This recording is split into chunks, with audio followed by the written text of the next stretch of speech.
Chainsaw Man is the greatest thing ever. Facetious obviously, but I firmly believe this manga is up there with the all-timers like Berserk and Vagabond. From themes and characterization, symbology, art and choreography, this manga is nothing short of a marvel. It has firmly been on my top 3 manga for a while, and I've struggled to actually make videos simply because I don't know what's new to say. I've made a full thematic analysis on the series, both parts included. I've also promised myself in this channel to do a full retrospective on part 2 the minute it ends. This series has been going strong for years upon years and is generally recognized as odd but creative. All this notoriety is obviously compounded by one thing only: amazing writing. Chainsaw Man, in short, is just incredibly well written. However, writing a narrative means there must be a foundation to build off of. Every end has a beginning, and all good stories have a through line one can follow and understand the development for. To me, the arc in Chainsaw Man that changed the direction of the series forever is this arc. In this video, we'll explore all of Bomb Devil to fund my thesis this arc is what gave Chainsaw Man its identity.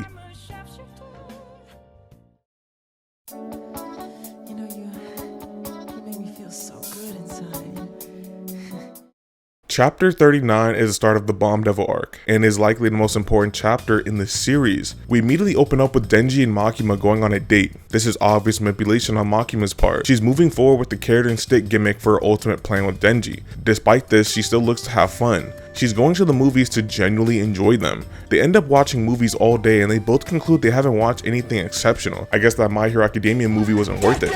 Makima says there's only 1 out of 10 movies that actually make it worthwhile. As they go to watch their final movie, Denji is entirely moved. He looks to hide his emotions as he doesn't want Makima to see, but when he turns his head, he sees Makima crying as well. This entire sequence is a final conflict for part 1. We will analyze more details like this later during the analysis section for those who don't want to get spoiled on part 1 and the ending and etc. Denji asks Makima if she thinks he has a heart. When she answers yes, Denji is ecstatic. The next day, Denji is being followed by Beam, a new recruit that's very happy to see him. Denji begins to donate to a charity, believing he has a heart. He then swallows the flower he gets from donating because his instincts kick in. Denji starts to think how Makima makes him feel so much better and how he won't give his love to anyone else. As it starts to rain, Denji runs into a phone booth. A person comes in and they start acting literally crazy.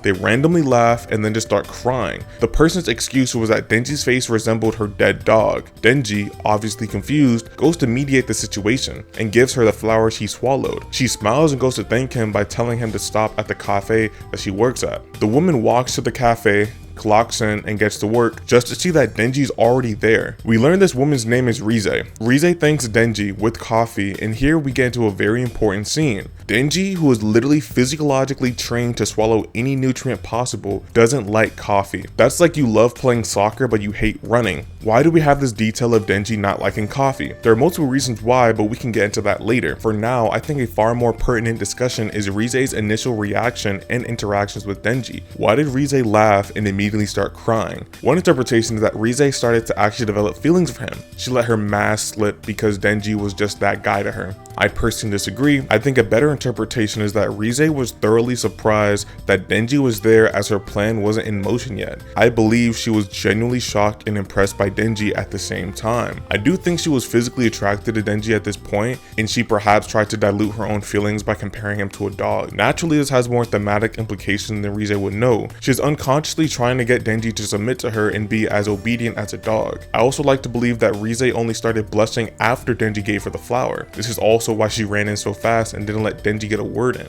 If you think any of these are stretches, that's fine. If you think Reze was simply trying to manipulate Denji and put on a display of emotions so he would be more comfortable, that's fine too. I like to think it's something more than that though, simply because of the later thematic context we get for Reze, Makima, and Denji later in this arc. We cut to Angel and Aki, a new buddy team after Himeno got hit by Zahando.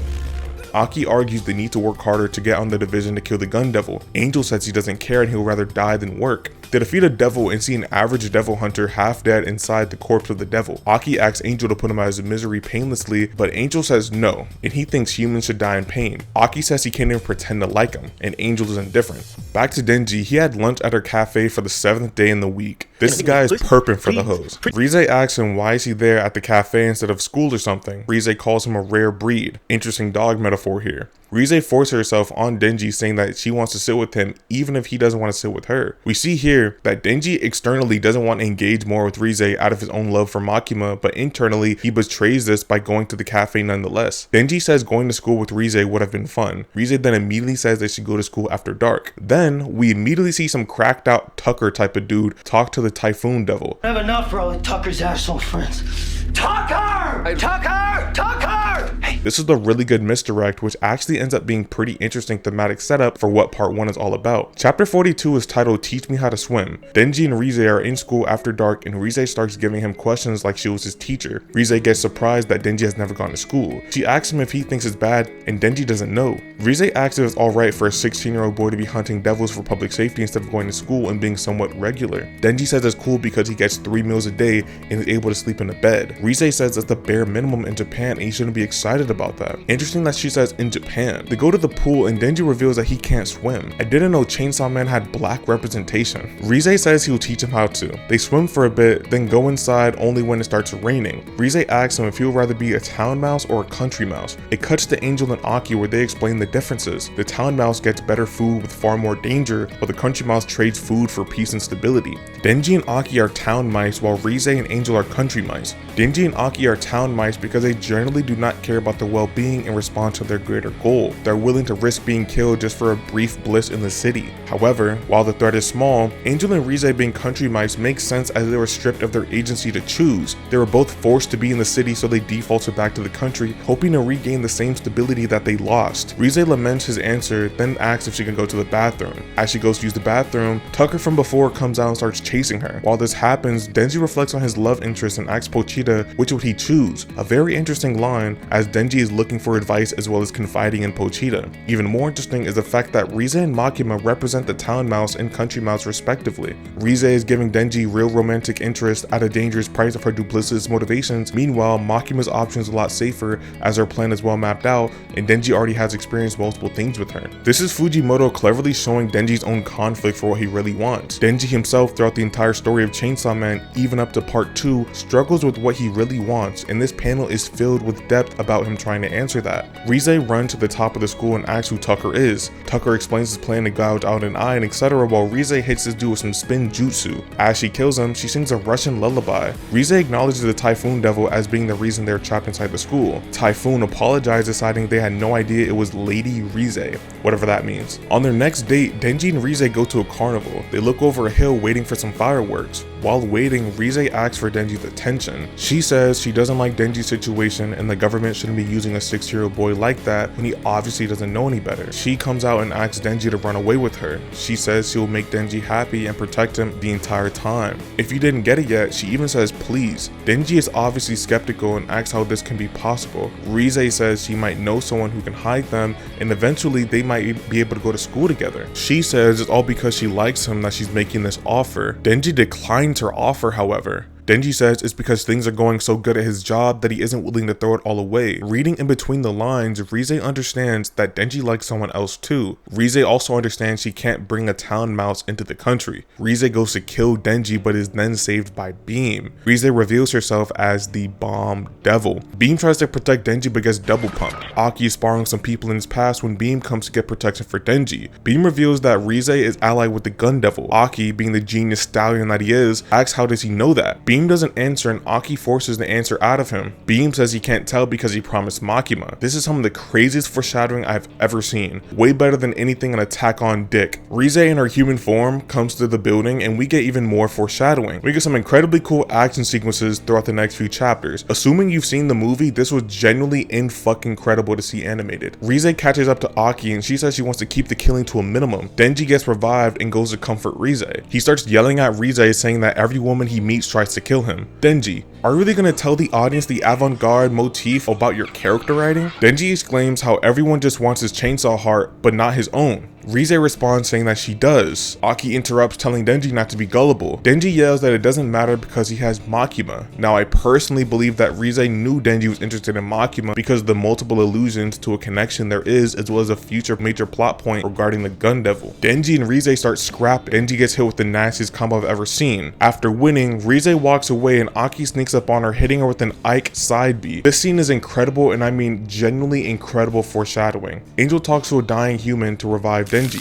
Denji thinks of a plan to defeat Reze and the Typhoon Devil, and our genius, Albert Einstein, Patrick Bateman, Light Yagami resident, goes to ride Beam like a horse. This is probably the most childish shit I've ever seen. I can imagine someone I knew in 2nd grade drawing something like this because they thought it was cool. The wind and the debris from their fight create a dangerous storm. Angel is about to get swept away, which means certain death. Angel says it's okay for Aki to let go because he has been ready to die for some time now. As Aki loses his grip, Angel remembers a face. Immediately after, Aki grabs his hand. Knowing this means his lifespan is decreased again, Angel asks if he wants to die or something. Aki simply says he hates seeing people die in front of him. This scene is generally really well composed, and moments like these really give Chainsaw Man its heart. Denji kills the Typhoon Devil and confronts Reze one last time. Reze blows off his arm and asks him to just cut to the chase and give up and die. Denji responds why she didn't just cut to the chase and kill him when they first met. Denji throws his chains at her and Kirby back throws the both of them into the water. The next morning, Reze wakes up in Denji's shirt, puzzled why he went through so much to revive her. Denji says that he suffers a lot in his life and he wouldn't be able to handle the suffering if Reze got captured. Reze tells Denji that every expression she's ever made was a part of her training and she never liked him.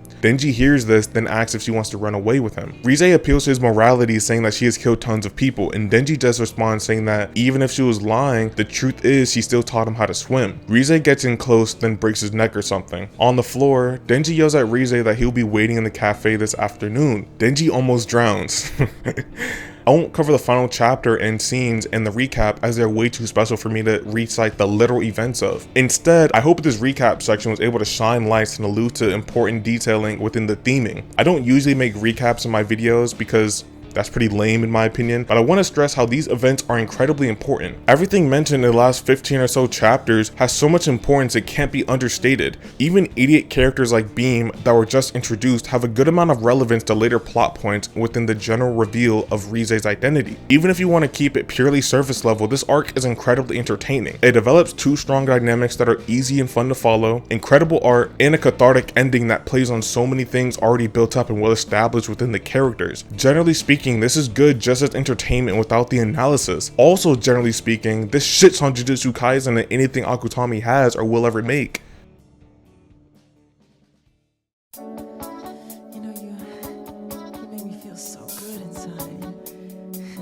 Lost Love, Flower, Chainsaw.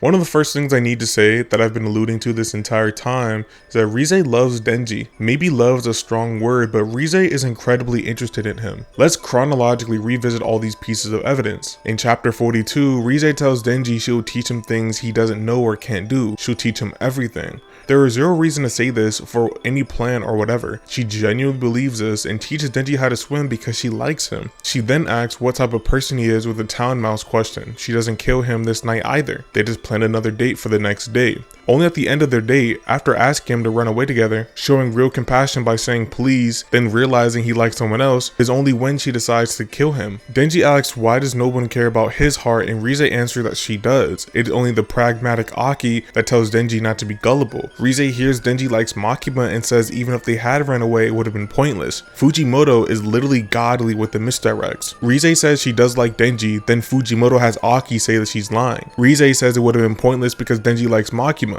She isn't saying it's pointless because his heart isn't in it. She's saying it's pointless because Makima would have found them regardless. All of this is obviously contextualized within the arc itself. Denji also says she should have skipped to the chase and killed him when they first met. Then, obviously, the final chapter is the biggest piece of evidence ever. She waits to get into the train but sees the same donation group Denji ran into. They give her a flower which obviously reminds her of Denji and the first time they met. She then misses her train, takes off her hat and goes to meet with him at the cafe, taking the exact same route. As she's dying, she she asks herself why didn't she kill Denji when they first met. She admits to herself that she never went to school either. This one moment recontextualizes so many lines from her. Whenever she mentioned Denji not being in school despite being 16, she was projecting her own feelings of loss onto Denji and forming a bond with him that was all in her head. So while her true motivations were to steal Denji's chainsaw heart, she started mentally betraying her physical goals. This is a one-to-one with Denji. He is physically betraying his mental complacency to Makima. This is all because of Denji and how he perceives himself. Reze was being serious about running away with Denji. She liked Denji practically from the jump, and this is why she says she will teach him everything. Denji not liking coffee showcases the bitterness of their relationship. Reze introducing him to a bitter feeling is just foreshadowing for their contextual relationship. Her final plea to Denji is how they could go to school together someday. She even partially exposes her identity when confessing. She says she could protect them, but at this point nobody knows about her hybrid form. She is being genuine, arguing for Denji being fine despite public safety hunting him as the devil. She even kisses Denji right before killing him and apologizes for doing it. To me, it is clear that Reze cares for Denji and genuinely likes him. Even if it wasn't 100% the truth, Denji is probably the funniest guy she's ever met. If you haven't realized it yet, a huge part of Chainsaw Man is relationships. Everything in this series is staked on people's connection to each other. When I say this arc changed Chainsaw Man, I mean the relationships here fully paint the framework we explore later. By using relationships to develop themes, it tells the audience that relationships are entirely connected to the themes. This is found within Angel's character. When we first see Angel, Aki's throwing away his cigarettes. Obviously, the cigarettes symbolize his old buddy Himeno. He throws out the cigarettes, throwing out his old buddy and getting with the new one. Angel's immediate characterization is him not wanting to work and preferring death over it. Later, he thinks humans ought to die in pain. Meeting this character, he's the most pessimistic cynic ever. It's only when he sees inklings of kindness from Aki he changes his depressing disposition. He hears Aki lies to his old friends in order to spare them the guilt of his own actions. This act of benevolence and deliberately keeping in ignorance, Angel comes to adopt. He tells a lady dying on the street that she'll be going to heaven so she can cope with her death. Angel tells Aki he is completely fine with dying and this will be a good thing for him. Despite this, Aki risks his own life to save him. It may seem trivial in the grand scheme of things, but this one moment of selflessness, all in an ode to life, is what changes Angel. After this, he spares Aki the guilt of killing a woman. He even tries to understand Aki better, asking what's so good about the city. In this great scene, we see more of what makes Chainsaw Man so great. Angel rhetorically asks Makima if the city is a good place. Being metaphorically brought out to the city by her, he tries to make peace with it instead of affirming death. This arc of development is exactly what Chainsaw Man is about. Relationships and character actions changing people for the better. The best part about this entire character is his relationship to Makima. Foreshadowed multiple times, his backstory shows Makima taking advantage of him, forcibly taking him out the country and bringing him to the city.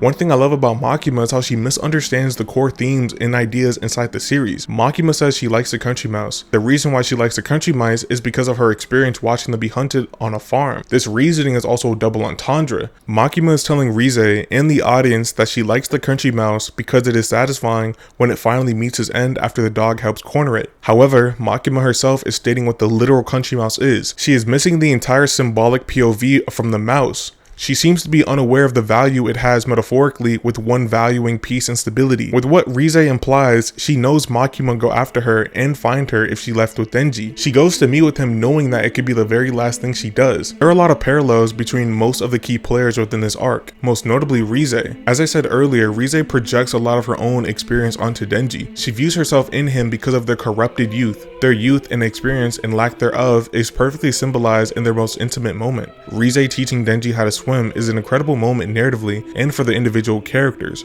Sure, it can easily be gooner bait, but it's two characters with remarkably similar stories laying themselves bare and vulnerable. This moment is referred to a million more times after it happens. This means something to these characters. The hauntingly great parallels in the climax. Denji drags her into the water, recreating this moment. Symbolically, Denji reminding her of this intimacy is what defeats her. She could have continued to fight Denji after waking up. She chooses not to based on Denji's words and actions. Reze is reminded of this intimacy right before making her decision to not get on the train. Flowers generally represent beauty within media. In this context, the motif of a flower is representative of young, passionate, ephemeral romance. Their relationship starts with the flower gained through benevolence and showcased with humility and humor. Then, the relationship ends with the flower, a feeling of loss and unrequited infatuation on what could have been. You know, you make me feel so good inside.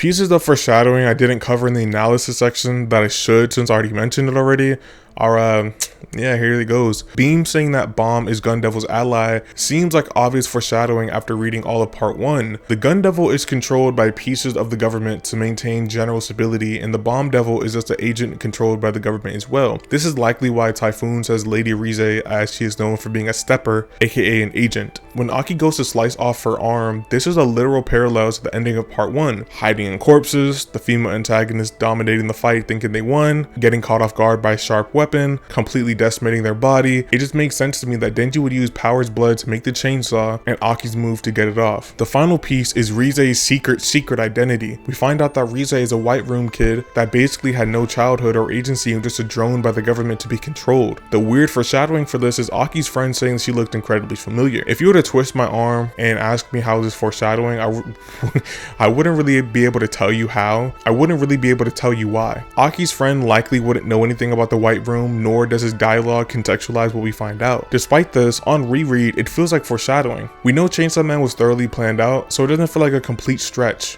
If you disagree though, like and subscribe and debate me in the comments.